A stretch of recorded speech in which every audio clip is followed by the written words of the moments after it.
Back Slotcar family of another video on Slotcardude. Today it's going to be the promised comparison of those three Musketeers that you can see here right out of the box. Nothing added, nothing trued, just oiled and a few screws loosened.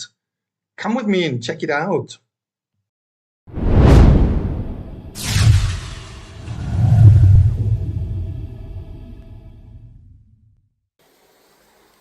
Oops, that's a little early. Sorry, a little video sneaked in there.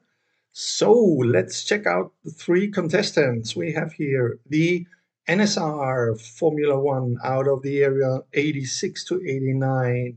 It's a Jordan in the 7-Up livery. Very beautiful car.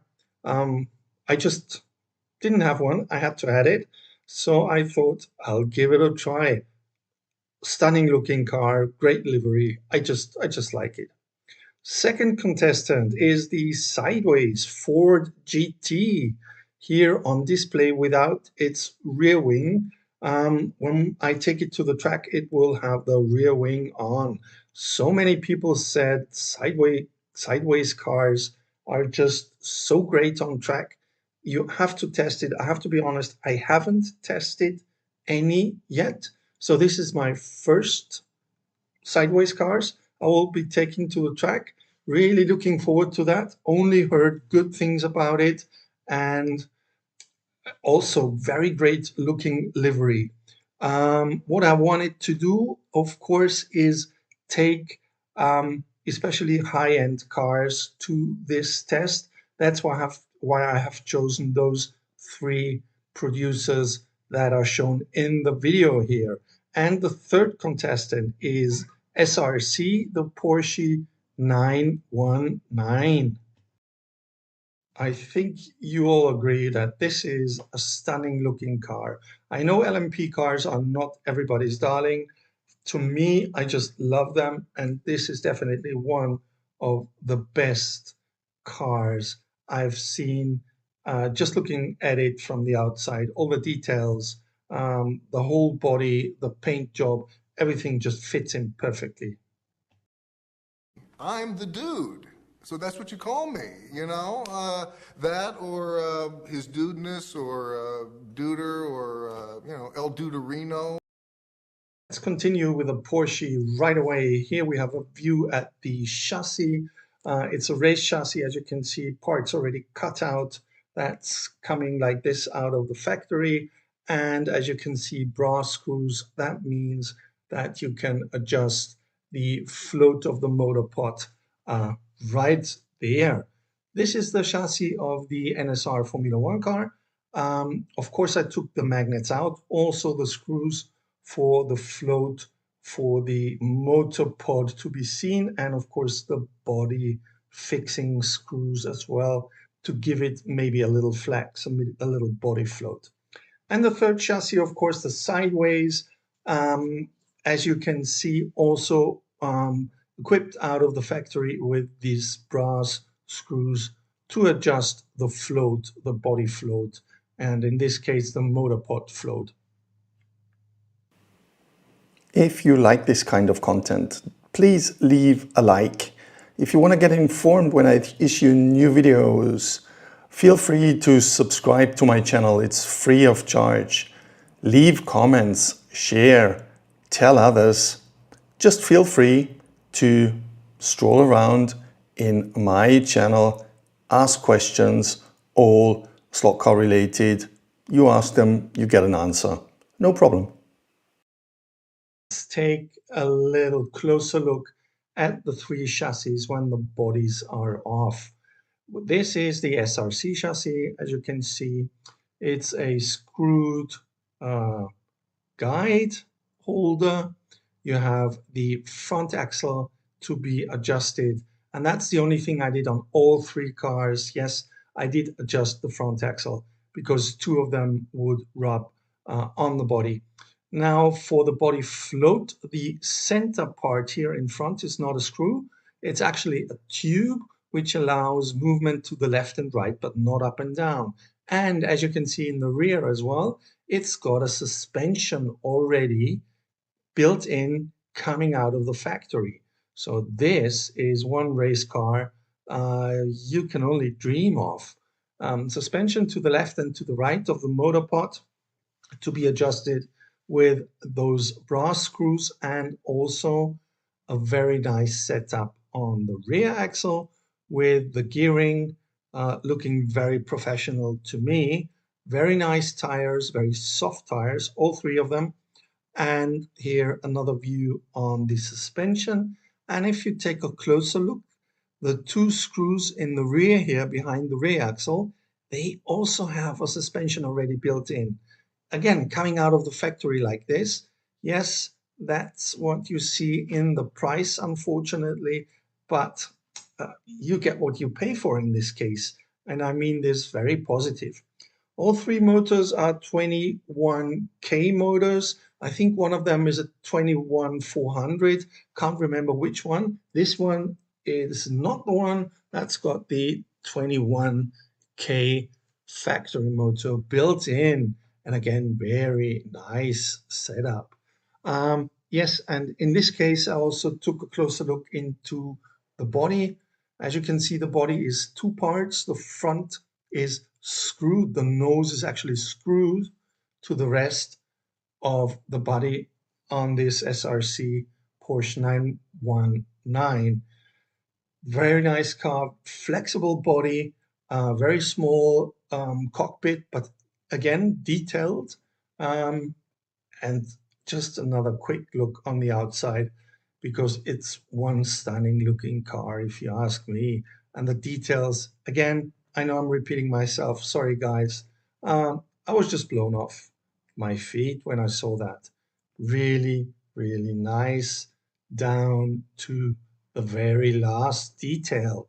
Also, the tempo printing, very nice, flawless, if you ask me. Very nice body. A few from the rear. It's a race car, and that's what they built it for, definitely.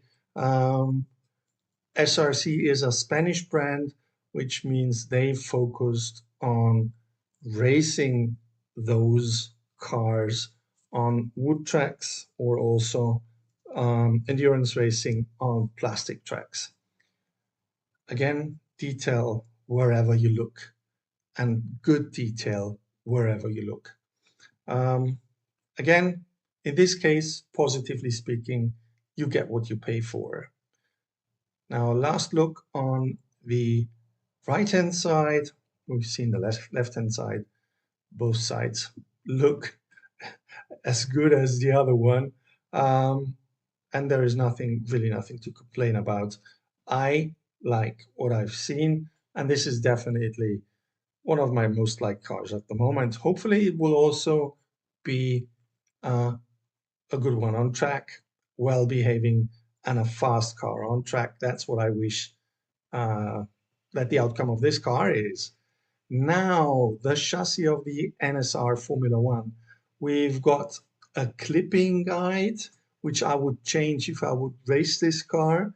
The adjustable front height of the front axle. As you can see, the tires themselves are not really flawless. So if I would start racing this car, I would chew the front tires. This is where the magnet was actually in. I took the magnet out of this car, of course. No weight edit to have the best comparison.